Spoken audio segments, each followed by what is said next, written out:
Dr. Garrison Bliss.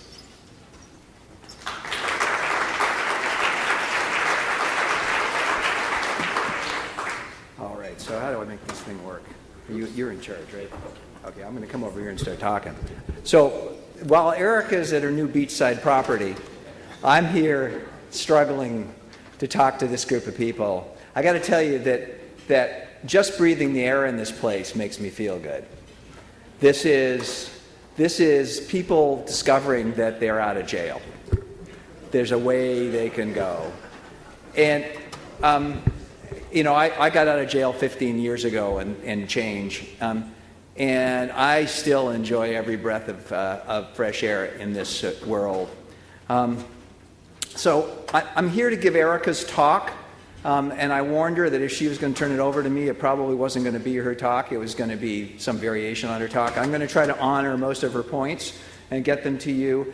I also want to see if I can find some time for questions, and I want to add some things that for me are the crucial parts of the future when we're talking about the future. So here's the first slide that wasn't her slide. And what I'm going to make it is a request. Because I want to alter the way you listen to this talk. So most people, when they, right after lunch, listen to somebody talking, they're thinking, oh, this will be interesting. I'm going to listen, and I'll have an opinion about it, and I'll think about it. I really like, he's a good speaker, he's not a good speaker, whatever. What I want you to be listening for is something completely different. I want you to listen to this as if it matters what you think and what you say and do. And consider the possibility that the future of this country and the health of everyone in this country rides on what you and we do next. That this is not something that will simply happen because it was a good idea. I can tell you that. It was my idea. So I can tell you that it took a little work to get here, to have any of you think that this was even possible. So, and we're just at the beginning of what this can be. So, as I'm talking, I want you to be thinking and asking yourself the question, so where do I fit here? What's my role going to be? Is this something I'm willing to commit myself to and move this forward and take accountability to get this to the next level and to support the next group of people who will get to do this? So, back to Erica's talk. So her talk begins in a genteel way, which is, where have we been? What's the problem? Well, we have very costly health care, and lots of it. We have, at the same time, a lot of people who can't have any access to that. They're uninsured, they don't qualify for Medicaid, they are lost in the system, and they're the ones who are paying full price for everything. Our medical system itself overtreats, undertreats, mistreats, and treats people at the wrong time for the wrong reasons. If you look at the health of the country, it isn't all that pretty.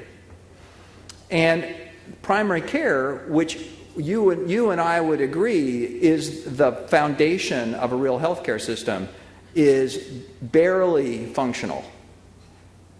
And the people who are doing it are burned out. Now, this is how I would put it. For those of you who don't know who Ferris Bueller is, I'm not going to tell you it's a movie, but you can sort of get the gist. The kids take over and do all kinds of stuff they shouldn't, and have a grand time. And the healthcare system has been having a grand time. It has been rapidly increasing the amount of cash flow through it. It has been spending it God knows how. We've been buying enormous numbers of things we don't need. And while all that's going on, they haven't been watering the lawn. They aren't taking care of the part of the healthcare system that actually is critical to the function of the healthcare system, which is you. And we've been doing it for 50 years. So it's not surprising that things are a little unkempt by now. And Point in fact, this is the 2014 version of the Commonwealth Fund rankings of countries. And as you'll see, the United States over there on the far right has managed to come in 11th out of 11 in terms of ranking, and number 1 in terms of cost, which is an exciting thing. There's some other things about this that I sort of noticed as I was looking through this, which is that there didn't seem to be much correlation with the amount of engagement with the healthcare system and the health of a country. So if you look at healthy lives at the bottom, number 1 is France. And then you look up the column and you see they function extremely poorly in terms of a lot of things that we consider important in healthcare. And it makes you begin to wonder whether healthcare is delivering health. Now, many of you know that it isn't. But the question is somebody going to do that someday? And if there is somebody, it actually will be you. And we need to get good at that. We need to understand what it is. But right now, our healthcare system doesn't have a clue.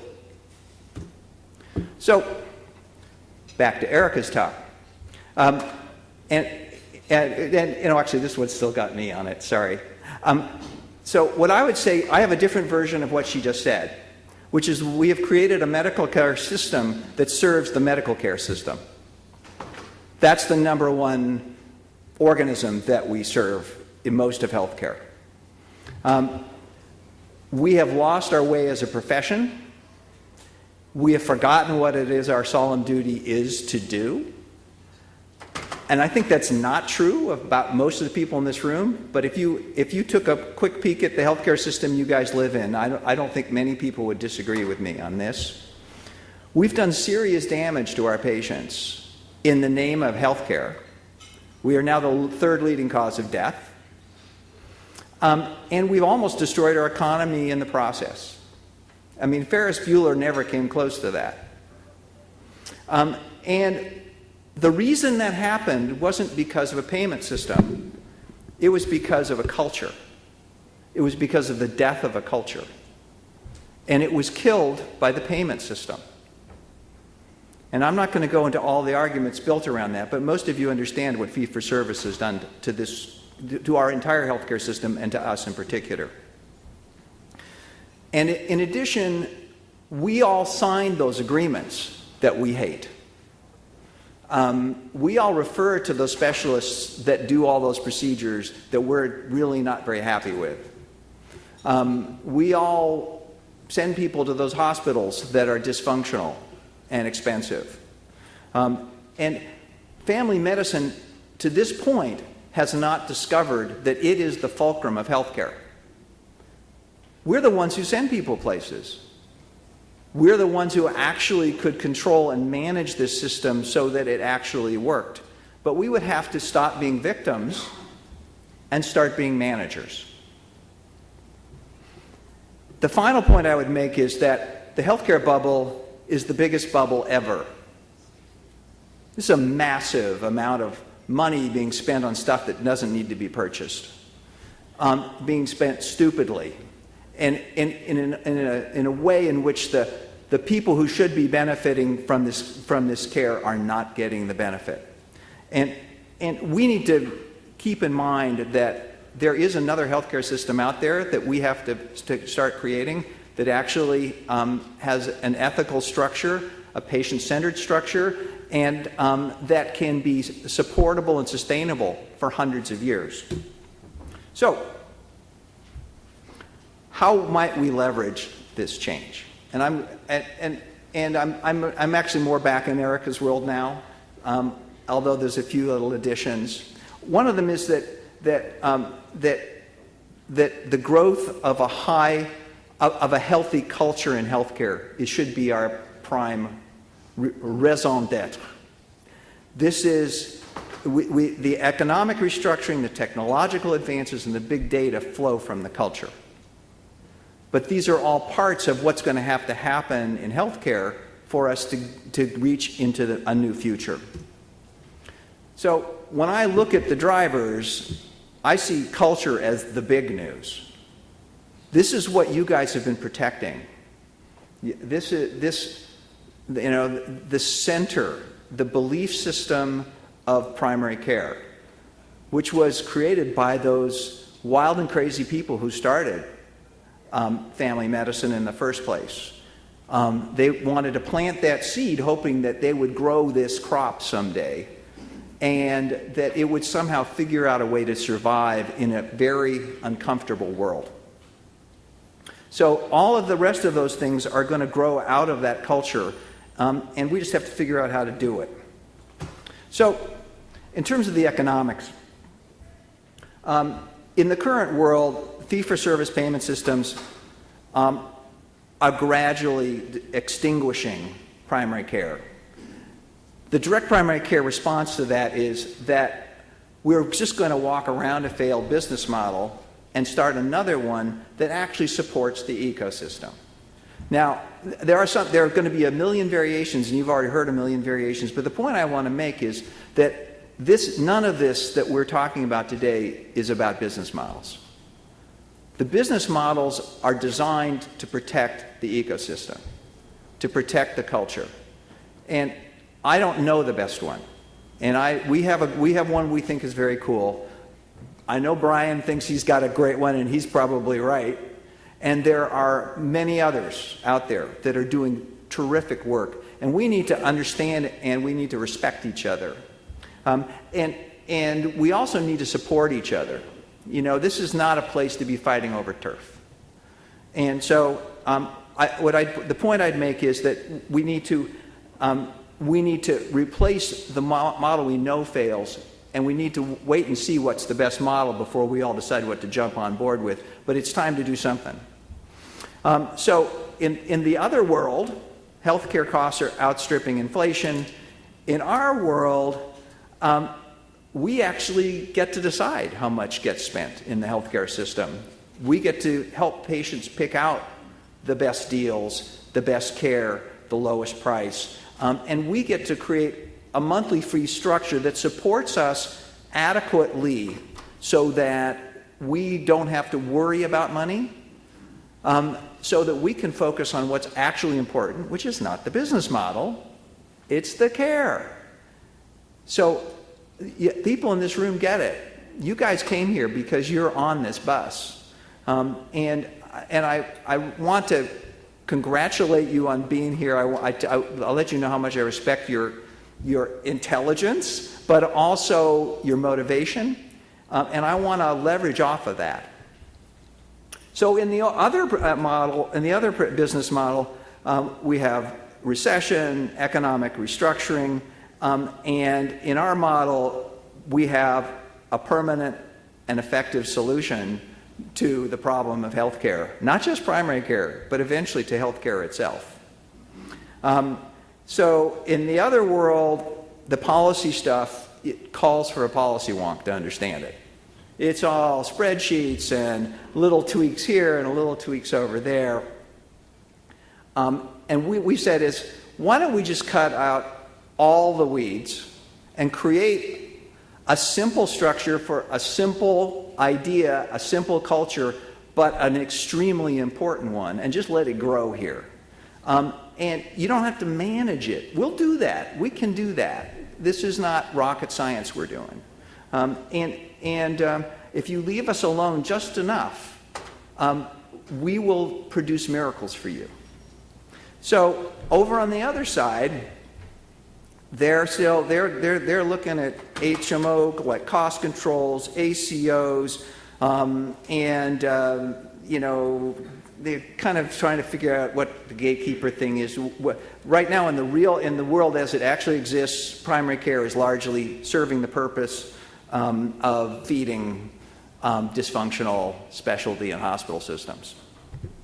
And what we're talking about is a group of independent primary care organizations who are not beholden to that, who do not work for hospitals, for big clinics that need referrals. And thus, we could afford to be efficient and effective and spend some time with patients because it won't bankrupt the people who hired us. So we've encountered this problem before. Why don't we work with a hospital? We'll go in there and we will give the patients the time they need, and all of a sudden the hospital's looking down and saying, well, wait a minute, what happened to our money? We don't have any patients in the hospital, the ER is not very busy, you guys are trouble. And we have to start someplace else, but when the time comes, and it's almost here, when they no longer can make money by forcing heads into beds, then what they need, the ACO is going to have a lot of us helping them, but we're going to be an independent organization they hire to help restructure their interior issues with cost. So data. So that right now there's a lot of data that's becoming available, and there's the possibility of real accountability as long as we can decide what it is we're trying to get. The data is more robust than it's ever been, and we have access to data from a variety of different sources other than just within healthcare itself. It's also almost too big to handle, but it's also the source of power. And the thing about direct primary care, and this is a theme that keeps going on and off, is that we don't have a motivation to use the money, to use the data to make bucks with it. So we have the possibility of using the data to make great care with it, to actually understand finally what it is that produces health. Not healthcare, health. Wouldn't it be great if that was our product? So that, having people never see us. Some of them didn't ever need to see us. There wasn't anything wrong with them. We don't have to bring them in. You're fine. Let's go find the people we really need to help. Or you have to see us once a year or once every 5 years or whatever it is. But figure it out. What is it that we need to do that will bring health to this country? And we also are in this wonderful position to be the analyzers of the data and the people who apply the data to a real use, which is to figure out how to use the rest of the healthcare system optimally and efficiently.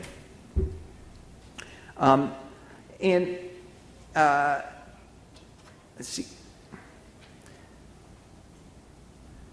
So right now at Q Alliance, we are actually beginning to pull in large chunks of data from the fully insured people we finally are working with, and combining that with other data about our patients and also about other options for our patients. And we're beginning to understand that there's a lot of things we can do, and some of them don't involve us. We may want everyone to go to a health club. We may want them to go, we want people to have health coaches. There are a lot of things that they may need, and they may work better, and we can focus on the stuff that we really do better. Technology.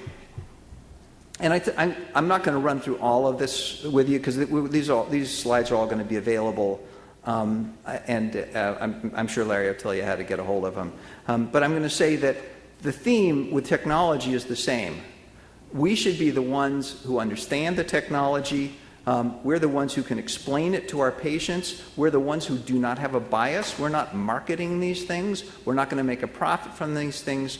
Our purpose is to translate the healthcare system to our patients so they can really understand it and make the right decisions themselves. We are empowerers of those people. When you're in a monthly fee situation, empowered patients who can make decisions actually make the system much more efficient than having me have to tell them the answer to everything every time there's a problem. We don't have to convince them that we know everything and they don't. There's no point to that. We want them to be healthy, and then we want to focus on the people who need our help. And I'm going to talk about the part that I added. So culture, because I come back to this all the time. This is what we're about. So on the other side, we have a culture in which we call this professional. And the key to professional is we speak a different language. We know more than you do. If you get sick, you cannot get well without us. And whatever we say you should do, and if you don't, you're just silly. And that's the rule, and it's created this wonderful market for professional advice. Attorneys have the same kind of thing that they get to do. They speak a separate language, and they have very complicated problems to solve. And in the DPC world, we really want to empower people so that they can make some decisions on their own. We want the relationship. We want them to come to us when they need us. But we don't have to be head and shoulders better than them to do this. We just have to be there when they need somebody. In the other world, you need to make a diagnosis, you need to have a treatment, because if you have those two things, you get paid. This is the thing that has generated this remarkably frenetic and crazy healthcare system. This is a Skinner box for those of you who know about behavioral psychology. You peck on the lever, you get fed. So pretty soon you peck on the lever a lot. And if you really want the bird to peck on the lever, what you do is you make it so they don't know when they're going to get fed. And I have never seen a group of birds pecking as fast on levers as I do when I walk into a hospital. I mean, they just peck on every lever and hope that one of them is going to pay them. So we've now eliminated the Skinner box. You're paid. That part's over. Now the question is, what are you going to do for these people? What's your commitment to them? What does this culture demand of you? What do you owe these people? What service can you provide? This is a different world. No more levers. In the old world, your job is to protect your income and to make sure that everyone knows that your competitors are incompetent. That, we can do this, but they can't do this. We're fighting in the legislature to make sure that nurse practitioners or osteopaths or somebody can't do what we do and can't even help us do what we do unless we're there to sign off every note. All this stuff that goes on, it's a matter of fighting for turf because you're fighting over a limited amount of cash, although the cash itself is massive.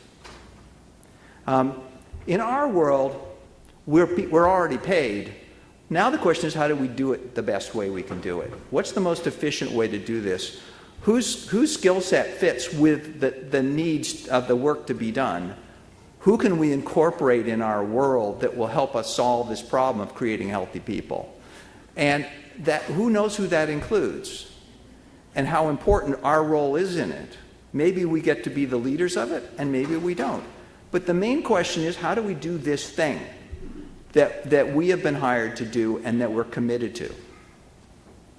So in the other world, if you want to know what to do, you look at the code book and you see what gets paid for. And if these two codes match up, you get to do that. And then you have to kind of work around it, do some more stuff because you get paid more if you do some more stuff. And then pretty soon there's an 8-page note for every 5-minute interaction. And what were you doing? You wasted everyone's time, and you created a lot of damage while you were doing it. So in our world, we're the stewards of this environment, and we don't want to trash it. We don't need to fill it with paper. We don't need to fill it with stuff to do. We want to do the things that need to be done, and we want to do them efficiently. And we want to work with the people who want to live here and protect this environment. And we just don't want to make a mess. So what are the major healthcare system trends right now? There's a broad recognition of the value of primary care, although I would say that right now mostly it's a recognition of the potential of primary care as a way of referring into your system. And when they're still paying $20 per member per month, you can be pretty sure that the purpose is not to create high-functioning primary care. But I think there are those who are now listening to this plea which is that the $2 added on top doesn't fix anything when you're paying half of what it costs to actually take a deep breath and take care of people. I think that, you know, as the person running the lobbying efforts, I can tell you that there are finally some people who are beginning to listen to this discussion. And we now begin to understand that doing a lot of stuff may not produce the best value, and paying for expensive stuff with lots of dollars and inexpensive stuff with not very many dollars doesn't level a playing field. At some point, you actually have to use the word value and understand what it means. There's a trend toward payment models that incentivize coordinated care and emphasize results, which is all stuff you would be doing already if you lived in our world. But now you have to incentivize people to do the thing that would have been the right thing to do had they not been seeing a patient every 7 minutes. So, and there's an effort afoot to get everyone covered with some sort of insurance, and thank God that we're finally going to do something for the people who have no access. Although insurance doesn't really buy them that much access, as it turns out. But it's better than nothing. But better than nothing is probably not the objective. I mean, mediocrity was not really our goal. What are the obstacles to creating a high-functioning healthcare system? Well, obviously, policymakers still think we're worth $20 per member per month, the same way they did 30 years ago when I sort of started on this. And when they do want to put some more money in, then they want to manage it, but they don't know how to manage it, and they don't understand who it is they're managing, and that we don't know so much need management as we need to have room to work, time to work, and enough money so we can breathe. Our systems are deeply entrenched to support the fee-for-service model. Everybody knows how to peck on the lever. And people are masterful at this, and the insurance companies are pretty good at pushing back, and they got their systems. It's another Dr. Seuss book, the Butter Battle book. I don't know if you've ever read that one, about two cities that fight each other, the butter side up people and the butter side down people. And they end up in a nuclear holocaust, by the way. He was getting to a bad part. That's the last book he wrote. I guess his sense of humor was failing him. So we have this bizarre arms race going on that's wasting everybody's money and time.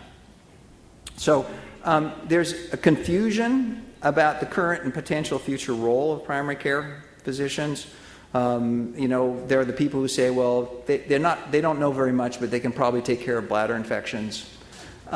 And then there are the people who say, you know, they do 90% of what the earth actually needs. So maybe we should at least give them a certain amount of respect.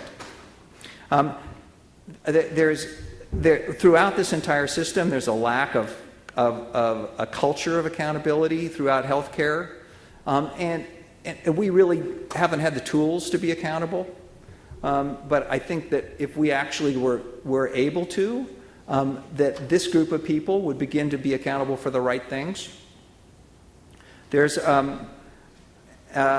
very little information at your fingertips when you're taking care of people, and it would be nice if that were available.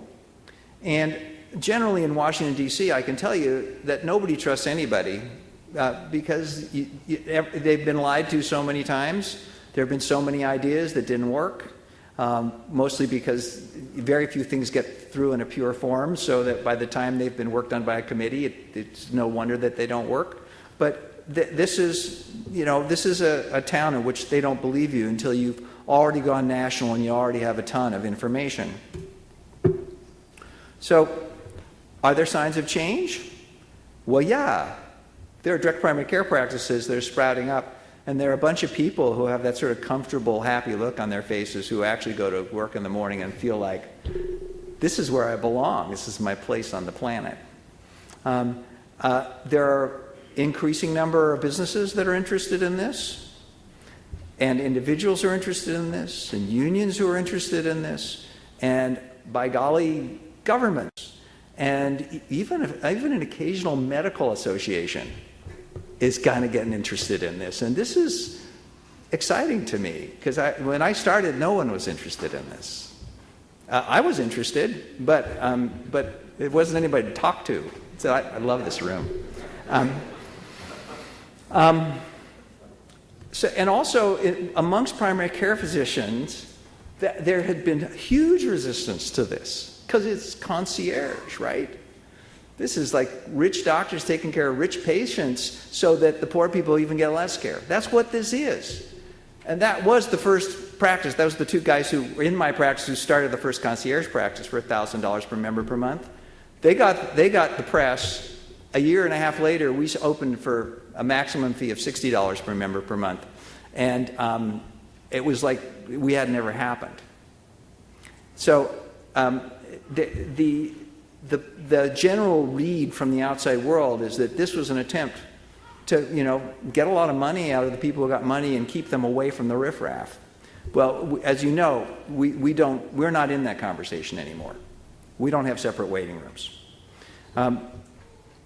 So there are shifts in the healthcare delivery system, lots of them. And there's restructuring in the payment system, although you probably have to measure it geologically, but I think that it's coming, and we're talking to people who are interested in hearing this.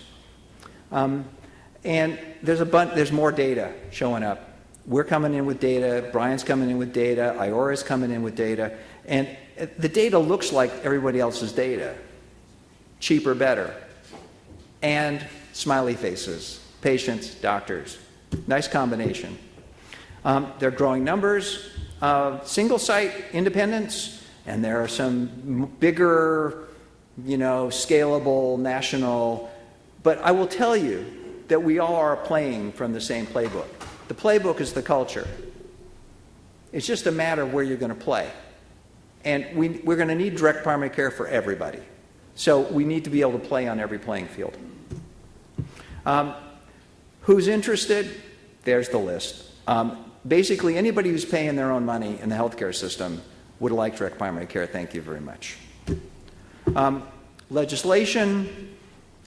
We started the ball rolling in Washington State by going to the legislature. It's either 3 or 4 years in a row and fighting our way through the picks and having every insurance company in town line up to talk about cherry picking, and that we were going to take all the healthy and wealthy and they were going to be left with the dregs, meaning the people that you guys all want to take care of.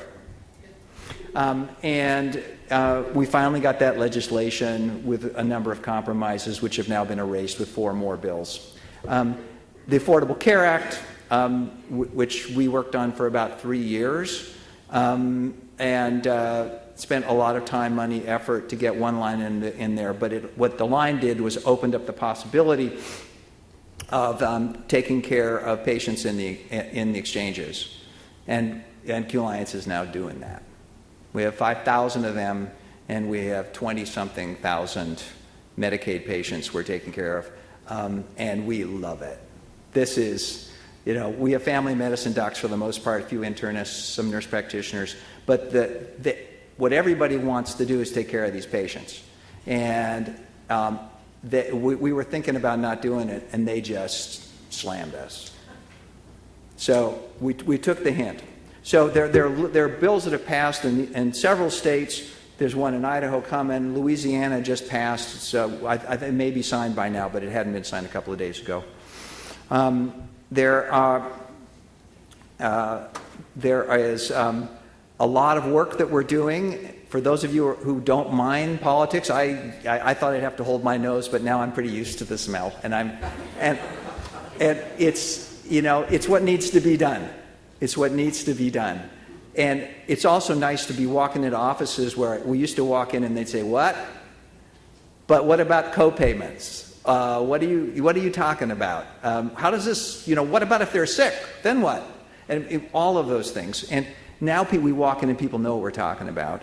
And when AAFP comes in, then they don't have to push as hard on that either.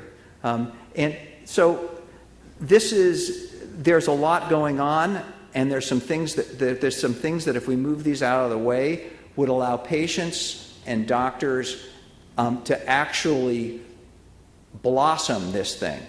So we're going to need some help from you, and for those of you who are interested, Direct Primary Care Coalition, you'll be able to get in touch with us, and if you need to know that, you can talk to me or Jay Keese, who's sitting up there, hiding out. That guy's a lobbyist. You should thank him. You should thank him for the Affordable Care Act, by the way. So anyway, we've got a number of projects: dual eligibles, Medicare patients, making a monthly fee actually deductible expense for health care. Isn't that a concept? So all of that's going to happen. So we are seeing growing support in a number of groups, and you all know about that. We're seeing a number of shifts in the medical care system that you folks also know quite a bit about. We're seeing shifts in restructuring in the payment system. All of these things that are happening. And every time it's shifted in a direction that actually makes it easier for us to take care of the people whom we're committed to caring for, we applaud. And every time they mess with something else that kind of means we have to spend another 10 minutes, an hour filling in paper, we groan. But we do win this thing in the end. I'm going to tell you that, because it's the right thing to have happen, and because everything else is a disaster. We're looking at the possibility of data availability at the point of care. There are lots of electronic medical records that are happening out there, in here. And the thing that all of these are looking at is what would it be like if you had an electronic medical record that was built for healthcare instead of for billing? What would that look like? It's a great question, and we've been having great fun with this one, and I think lots of others have. And if the amount of creativity in this room, we're going to see a ton of great ideas. So the future looks pretty good. There's a lot of interest, and more people who are patients in these programs, and the more doctors who open these programs, the more people will know what this is about. You can't explain it. It's just like standing in an alpine meadow and say it smells like that. Well, people don't know what that is. But when they've stood in an alpine meadow, they say, damn, that was great. We should do this more often. So this is what it's like to live in these practices. So how do you grow this thing? And there's kind of two different lines happening right now. One is small practice, direct to consumer, urban, rural, a doc in an office, 2 docs in an office stuff, 5 docs in an office or more. And the other one is a more sort of salaried, large, working within huge populations, scalables, and we are relatives. But the thing that relates one to the other is the culture. And the thing I'm telling you folks is that we need to play well together in the sandbox. We need to take care of each other. We need to respect each other. And we also need to communicate enough so that if you have some cool ideas, you share it. So if the corporates have good ideas, they share them with you. And if you have good ideas, you share them with us. And we can start to grow something that really sings. So I have a little to-do list here. Just some things that came up that you might think about. Because remember what you're doing when you're listening to this talk is you're listening for, where do I fit here? So make sure that your direct primary care practice has integrity, serves your patients as if they were your family. So you don't have to move any movement. What you have to do is when you create your piece of the movement, that you don't go to work in the morning thinking, how am I going to make more money off these folks? You go to work every morning and say, how do I make healthier humans? How do I make better relationships? How do I prove to the universe that this was the right decision, not just for me, but for everybody? So, be an ambassador of this and have the integrity that it's going to take to do this work, because that's what's going to move this movement. You want to educate everybody you can find. So if you get a chance to talk to somebody who's in a union or an employer or somebody who's with Blue Cross or whatever, and the topic happens to come up, make sure it happens to come up and make sure they come to know what it is that you think about it. If you want to do politics, or if you're willing to do politics, or if you think it's necessary to do politics to move this and you're willing to do it, then Direct Primary Care Coalition is available to you. Help us get some data. So if you've got a practice, think about how you can collect data that will be useful, and then we're going to have lots of people thinking about how to get this accomplished. We want you to partner with each other to support long-term goals and empower each other. So we don't want you to live in your silo. We want you to think of yourself as a member of a huge community that's trying to make this happen. And it's not all going to be family medicine. It's going to be internal medicine. It's going to be nurse practitioners. It's going to be osteopaths, and it's going to be everybody who wants to do primary care and contribute to primary care. Staff people in primary care practices. And I want you to get involved in the national discussion if you can. So you're going to be talking about health, about technology, about innovation. Make sure that the who's and whoville are heard. God, Dr. Zeus keeps coming up, doesn't he? That's probably on my mind. Anyway, I want you to get out to medical schools and medical educators and say, hey, this exists. This isn't concierge, guys. Really? I heard it. I saw it. I smelled it. It's not that. And I want you to educate people who are already doing primary care that they can kind of come out of the bunker now, and see if we can get something moving along. So my request at the beginning. So did you listen? Did you listen as if it matters? Did you consider the possibility that the future of this country and the health of everyone in this country rides on what we do next? Did you consider where you fit and what you can do to help repair our damaged healthcare system? My favorite quote. The future does not happen by accident. Everyone in this room will determine whether we get where we're going or don't get where we're going. If you don't create the right practice, if you don't talk to that one person who could have moved the ball, all of those things will matter. I can tell you, I've talked to millions of people, and a half dozen people have determined whether you guys were all sitting in this room or not, and I didn't know who they were when I was talking to them. That's it. And I have 5 seconds left. Damn.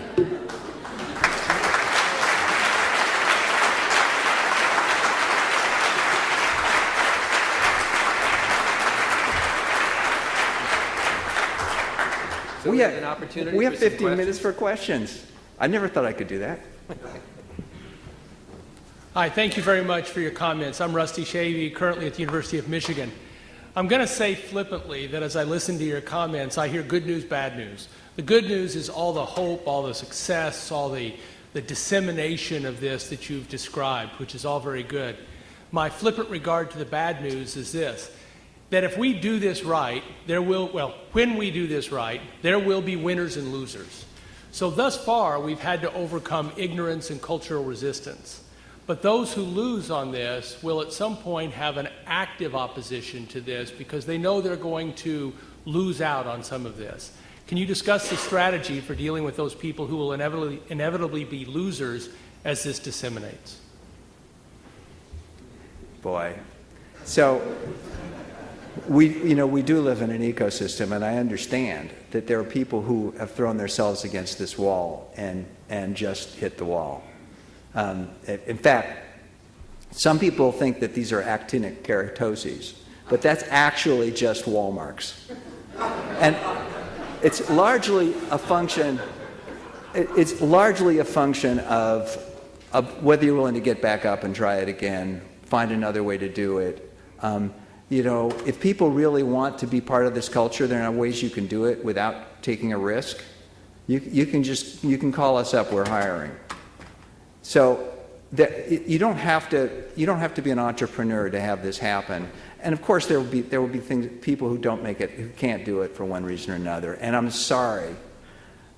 If you prefer where you are right now to that, then you probably should stay where you are. But I don't know anybody who feels I'm just that. referring to the specialists, the hospitals, the insurance companies. That's what I mean. I'm sorry. Well, I think we can have a re-education thing. We can have a school for them. They could learn primary care. Usually, it'll take a while, but there's plenty of there's lots of room for specialists here. Just not to be too humorous about it. There may not be room for huge numbers coming out of every graduating class, and it's not going to happen suddenly. And I can tell you that these are not our enemies. These are good people trying to do good work, but they're caught in a culture that is not helping them out. And this will happen gradually. They won't even see it. It will not be visible or painful to them. They're just, they're not going to be able to hire a new partner in the cardiology group because there's not as many people needing stents anymore. No more strokes. The neurologists will have to find something else to do. But they'll have stuff. There's still Parkinson's disease. There's still plenty of things that need to be handled. Yes?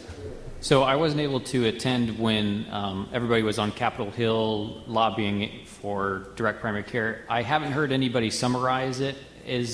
Could you quickly summarize what was done, or have there been resources provided that maybe I don't know about that could summarize what had happened? Well, I think the best thing to do would be for us to come out with something that we can just send out to everybody. I think the bottom line is we had a good discussion with good people that will lead to more discussions about what will happen. As you know, everything's glacial in every part of politics. But the thing we discovered is that you could see the way that, the way the people in the audience are sitting here and they're listening to us talk about direct primary care and their faces begin to get animated. Well, we could see that across the table.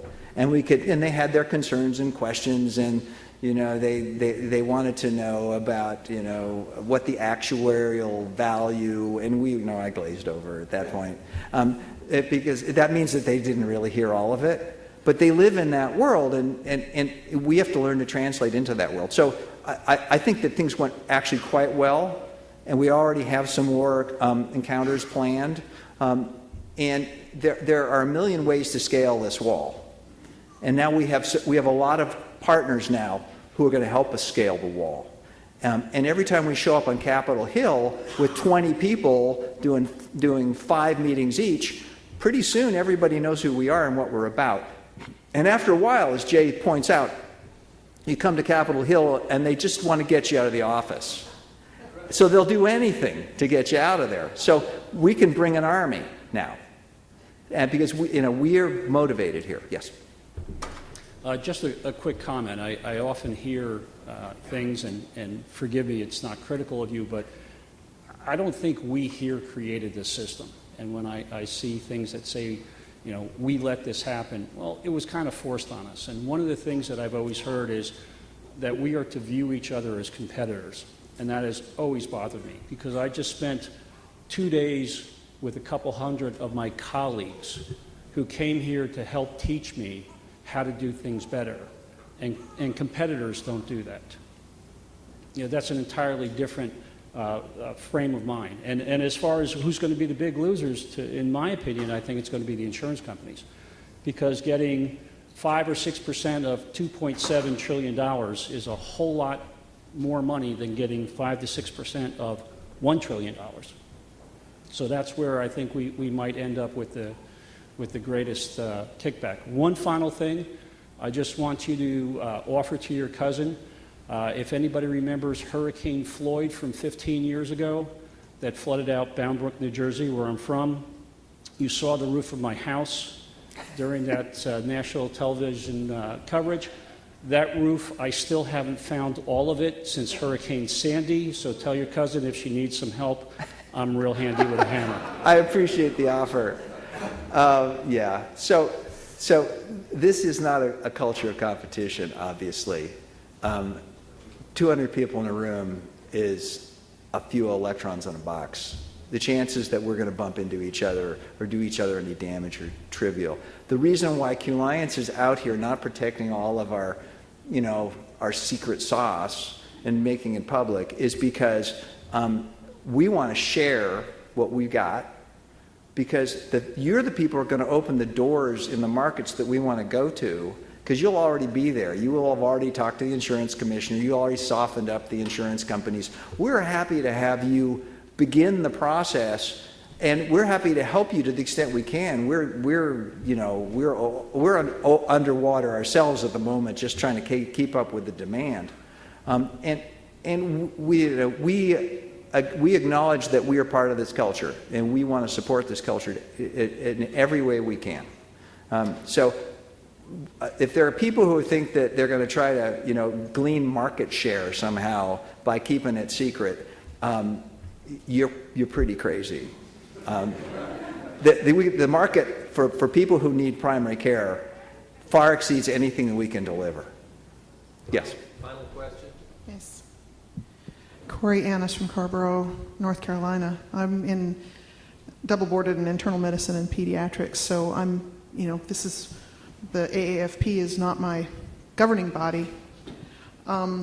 So one of the things, but the conflicts and the problems and the payer issues and the whole 9 yards is still exactly the same in my practice as it is in all of yours. One of the things I'm interested in from both of you and anyone else who wants to answer this is the DPC community, is this organization reaching across other professional lines, to my colleagues at the American College of Physicians and the American Academy of Pediatrics, and how much interest has there been in the DPC model in other branches of primary care? Okay, so full disclosure, I'm an internist.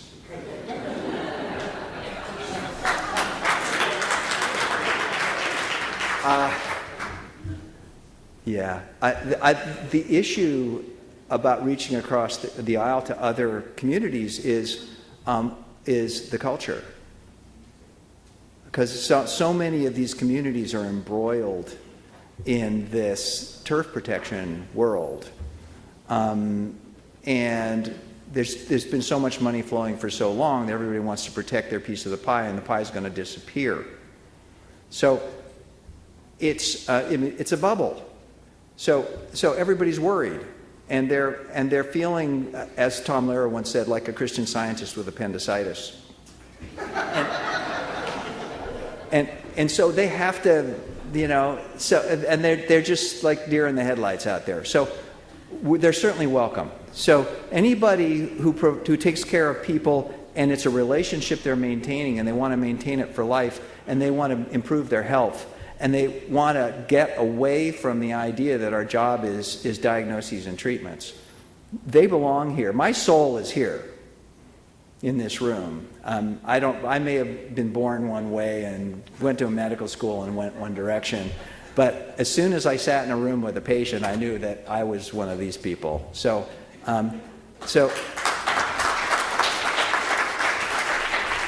if you don't mind having an internist on the podium, I don't mind having you in the audience.